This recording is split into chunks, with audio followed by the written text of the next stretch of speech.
Kaya nanonood lang ako na sikat na vlogger eh. Nabanggit yung pangalan ko. Okay naman siya pangalan ko. Sikat yan eh.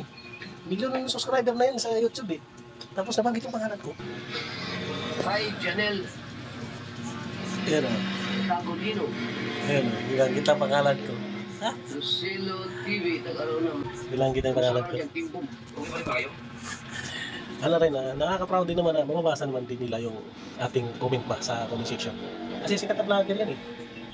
Ilang milyon na yung subscriber yan eh. Kasi Tapos, mababanggit yung pangalan natin. Parang proud din. Tagal ko na sinubaybayan ng vlogger na yun eh. Ano yan eh, driver pa yan, nanonood ng Facebook pa lang.